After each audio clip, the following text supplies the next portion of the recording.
السلام علیکم ناظرین کرام، شروع کرتی ہوں اللہ تعالیٰ کے بابرکت نام سے جو بڑا مہربان اور نہایت رحم والا ہے۔ حضرت عمارہ انصاریہ رضی اللہ تعالیٰ عنہ ان عورتوں میں سے ہیں جو اسلام کے شروع زمانہ میں مسلمان ہوئیں اور بیت العقبہ میں شریک ہوئیں۔ عقبہ کے معنی گھاٹی کے ہیں۔ حضور صلی اللہ علیہ وآلہ وسلم اول چھپ کر مسلمان ہونے کی دعوت دیا کرتے تھے، کیونکہ مشرک و کافر نو مسلموں کو سخت تکلیف پہنچاتے تھے۔ مدینہ کے کچھ لوگ حج کے زمانے میں آتے تھے اور مینا کے پہاڑ میں ایک گھاٹی میں چھپ کر مسلمان ہوتے تھے۔ تیسری مرتبہ جو لوگ مدینہ آئے ان میں یہ بھی تھیں۔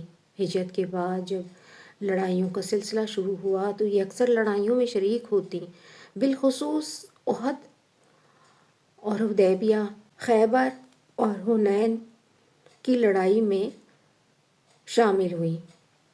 احد کی لڑائی میں قصہ خود ہی سناتی ہیں کہ میں مشکیزہ پانی کا بھر کر احد کو چل دی کہ دیکھوں مسلمانوں پر کیا گزری، اور کوئی پیاسا زخمی ملا تو پانی پلا دوں گی۔ اس وقت ان کی عمر 43 سال تھی۔ ان کے خاوند اور 2 بیٹے بھی لڑائی میں شریک تھے۔ مسلمانوں کو فتح اور غلبہ ہو رہا تھا، مگر تھوڑی دیر میں جب کافروں کو غلبہ ظاہر ہونے لگا تو میں حضور صلی اللہ علیہ وآلہ وسلم کے قریب پہنچ گئی، اور جو کافر ادھر کا رخ کرتا میں اس کو ہٹاتی تھی۔ ابتدا میں ان کے پاس ڈھال بھی نہ تھی، بعد میں ملی جس پر کافروں کا حملہ روکتی تھی۔ کمر پر ایک کپڑا باندھ رکھا تھا جس کے اندر مختلف چیتھڑے بھرے ہوئے تھے۔ جب کوئی زخمی ہو جاتا تو ایک چیتھڑا نکال کر جلا کر اس زخم میں بھر دیتی۔ خود بھی کئی جگہ سے زخمی ہوئی، 12-13 جگہ زخم آئے، جن میں ایک بہت سخت تھا۔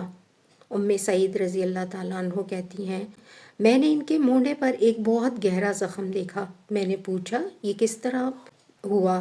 کہنے لگی کہ احد کی لڑائی میں جب لوگ ادھر ادھر پریشان پھر رہے تھے تو ابن کمیہ یہ کہتا ہوا بڑا کہ میں محمد صلی اللہ علیہ وآلہ وسلم کہاں ہے، مجھے کوئی بتا دو کہ کدھر ہیں، اگر آج وہ بچ گئے تو میری نجات نہیں۔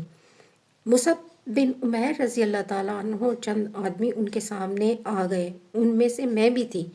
اس نے میرے مونڈے پر وار کیا، میں نے بھی اس پر کئی وار کیے، مگر اس پر دوہری ذرہ تھی، اس لیے حملہ رک جاتا تھا۔ یہ زخم ایسا سخت تھا کہ سال بھر تک علاج ہوا مگر اچھا نہ ہوا۔ اسی دوران میں حضور صلی اللہ علیہ وآلہ وسلم نے حمر الاسد کی لڑائی کا اعلان فرما دیا۔ عمارہ رضی اللہ تعالیٰ عنہ بھی کمر باندھ کر تیار ہو گئیں، مگر چونکہ پہلا زخم بالکل ہرا تھا اس لیے شریک نہ ہو سکیں۔